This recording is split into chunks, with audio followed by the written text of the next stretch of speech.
কয়েক ঘন্টার মধ্যে ৭ জেলায় ধেয়ে আসার সম্ভাবনা রয়েছে ৬০ কিলোমিটার বেগে ঝড়। দেশের দক্ষিণ ও উপকূলীয় অঞ্চলের ৭টি জেলার ওপর দিয়ে ঘন্টায় সর্বোচ্চ ৬০ কিলোমিটার গতিতে ঝোড়ো হাওয়া বয়ে যেতে পারে বলে সতর্ক করেছে আবহাওয়া অধিদপ্তর। ২৮ জুন ভোর ৫টা থেকে দুপুরের মধ্যে খুলনা, বরিশাল, পটুয়াখালী, কুমিল্লা, নোয়াখালী, চট্টগ্রাম, কক্সবাজার এলাকায় দক্ষিণ বা দক্ষিণ পূর্ব দিক থেকে এই দমকা বাতাস বয়ে যাওয়ার আশঙ্কা রয়েছে।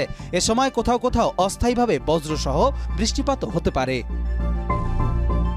আবহাওয়ার এই পূর্বাভাসে নৌ চলাচলের সতর্কতা স্বরূপ এসব অঞ্চলের নদীবন্দরগুলোকে ১ নম্বর সতর্ক সংকেত দেখাতে বলা হয়েছে।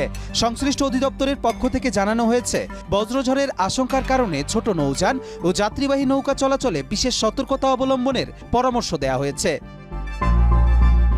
অন্যদিকে ২৮ জুন সন্ধ্যা ৬টা থেকে পরবর্তী ২৪ ঘন্টায় খুলনা, বরিশাল, চট্টগ্রাম বিভাগের অধিকাংশ স্থানে এবং ঢাকা সহ দেশের অন্যান্য বেশ কিছু অঞ্চলে বজ্রবৃষ্টির সম্ভাবনা রয়েছে। কোথাও কোথাও ভারী বর্ষণও হতে পারে বলে পূর্বাভাসে উল্লেখ করা হয়েছে।